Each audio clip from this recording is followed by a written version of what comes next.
যোৰহাট জিলা তিতাবৰত অৱস্থিত মিহিৰাম শইকীয়া উচ্চতৰ মাধ্যমিক বিদ্যালয় এক অন্যতম শিক্ষানুষ্ঠান। এই বিদ্যালয়খনে অসমৰ শৈক্ষিক দিশত যথেষ্ট অৱদান আগবঢ়াই আহিছে। তিতাবৰৰ মাজমজিয়াত অৱস্থিত মিহিৰাম শইকীয়া উচ্চতৰ মাধ্যমিক বিদ্যালয়খন তিতাবৰ অঞ্চলৰ এক ঐতিহ্যমণ্ডিত শিক্ষানুষ্ঠান।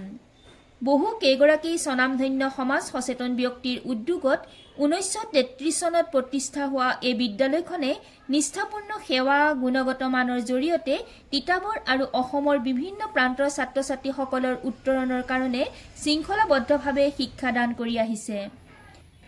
ঐতিহ্যমণ্ডিত এই শিক্ষানুষ্ঠান বৰ্তমান PM শ্ৰী মিহিৰাম শইকীয়া উচ্চতৰ মাধ্যমিক বিদ্যালয় নামেৰে জনা যায়।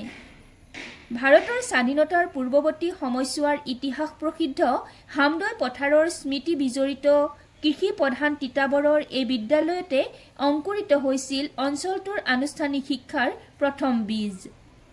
গৌৰৱময় ইতিহাসৰ স্বাক্ষৰ বহন কৰা মিহিৰাম শইকীয়া উচ্চতৰ মাধ্যমিক বিদ্যালয়ৰ পৰা মুকুল নামেৰে এখনি বাৰ্ষিক মুখপত্ৰ প্ৰকাশিত হৈ আহিছে।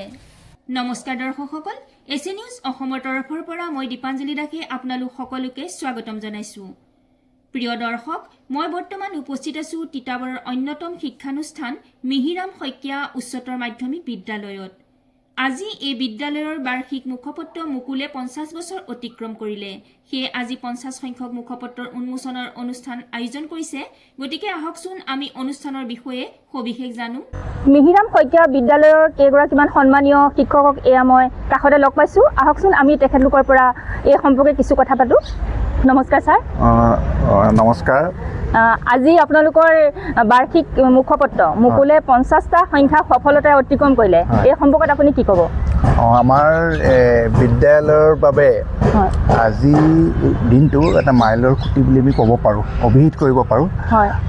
তাৰ কাৰণ হৈছে আমাৰ বিদ্যালয়ৰ যিখন বাৰ্ষিক মুখপত্ৰ মুকুল, সেই মুখপত্ৰখনৰ আজি 50টা সংখ্যাৰ মানে 50 নম্বৰ সংখ্যাটো আমি প্ৰকাশ কৰিবলৈ ওলাইছোঁ। সেইখন আজি উন্মোচন হ'ব।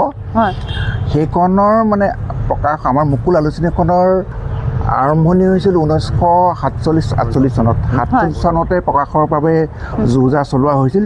তেতিয়া প্ৰধান শিক্ষক আছিল চন্দ্ৰকান্ত মহন্ত আৰু সহকাৰী শিক্ষক মানে প্ৰধান শিক্ষক আছিলে চক্ৰেশ্বৰ, আমাৰ স্বাধীনতা সংগ্ৰামী চক্ৰেশ্বৰ শইকীয়া।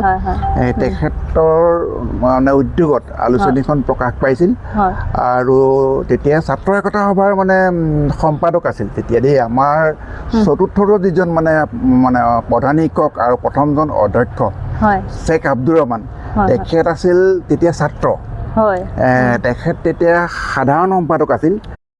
আব্দুৰ ৰহমান ছাৰ যিজন মানে চতুৰ্থজন মানে প্ৰধান শিক্ষক আৰু তেওঁ প্ৰথমজন আমাৰ বিদ্যালয়ৰ অধ্যক্ষ, তেখেত তেতিয়া ছাত্ৰ আছিল আৰু ছাত্ৰ একতা সভাৰ তেখেত আছিল সম্পাদক, সাধাৰণ সম্পাদক তেখেত। আৰু জয়চন্দ্ৰ বৰা, তেখেত আছিল পিছলৈ বিধায়ক হৈছিল আমাৰ তিতাবৰৰ। জয়চন্দ্ৰ বৰাৰ এজন আছিলে, এই মুহূৰ্তত নামটো মনলৈ অহা নাই, কটকী বুলি নাম এজন আছিল, প্ৰমোদ কটকী।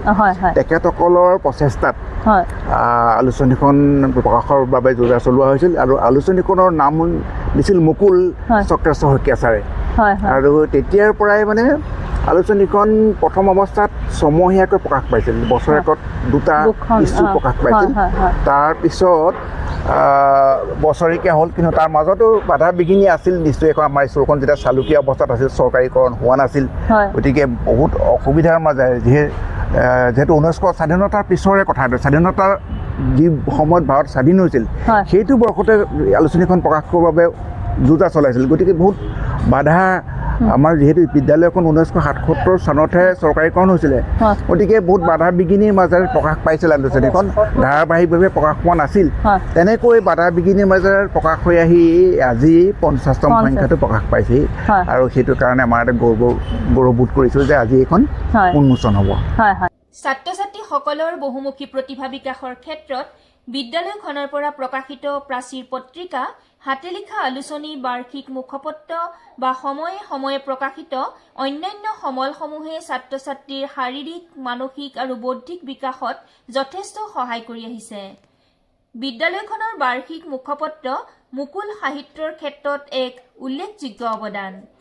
বাৰ্ষিক মুখপত্ৰ মুকুলে 50টা সংখ্যা অতিক্ৰম কৰা হেতুকে যোৱা 5/2/2025 তাৰিখ বৃহস্পতিবাৰে বিদ্যালয়ত এটি উন্মোচনী অনুষ্ঠানৰ আয়োজন কৰা হয়। ছাত্ৰ একতা সভাৰ সভাপতি ক্ষীৰোদ গগৈয়ে আঁত ধৰা অনুষ্ঠানত বিদ্যালয় পৰিদৰ্শক বুলি গগৈ ভূঞা উপস্থিত থকাৰ লগতে বিশিষ্ট শিক্ষাবিদ লেখক তথা মেহিৰাম শইকীয়া উচ্চতৰ মাধ্যমিক বিদ্যালয়ৰ প্ৰাক্তন শিক্ষক নেকিবুল ইছলাম, মিনতী দুৱাৰা, দীপালী বৰা, মীনা দাস, সঞ্জয় দত্ত আৰু বিদ্যালয় পৰিচালনা আৰু উন্নয়ন সমিতিৰ সভাপতি ডক্টৰ সুৰেশ ৰাজখোৱা, উপসভাপতি এম ৰিজু আহমেদ আদি বিশিষ্ট ব্যক্তিসকল উপস্থিত থাকে। 50 সংখ্যক মুখপত্ৰ মুকুলৰ সোণালী সংখ্যাটো উন্মোচন কৰে স্বনামধন্য শিক্ষাবিদ, কবি, লেখক শ্ৰীযুত ভোলানাথ শৰ্মাদেৱে। অনুষ্ঠানত ষষ্ঠ শ্ৰেণীৰ ছাত্ৰ অনুপল শইকীয়াই বাঁহী বাদন কৰাৰ লগতে শিক্ষয়িত্ৰী দীক্ষিতা শইকীয়াই কবিতা আবৃত্তিও কৰে। PMশ্ৰী মিহিৰাম শইকীয়া উচ্চতৰ মাধ্যমিক বিদ্যালয়ৰ অধ্যক্ষ শ্ৰীযুত সঞ্জয় কুমাৰ পাণ্ডেয়ই বিশিষ্ট অতিথি বুলি গগৈ ভূঞাক এখনি ফুলাম গামোচাৰে সম্বৰ্ধনা জনায়।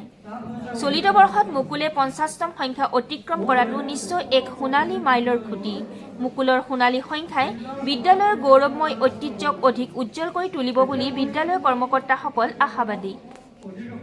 প্ৰতিটো সত্য বাতৰিৰ বাবে চাই থাকক SA news Assam. Camera person Rajen হৰিজনৰ সৈতে দীপাঞ্জলি দাস, SA নিউজ অসম।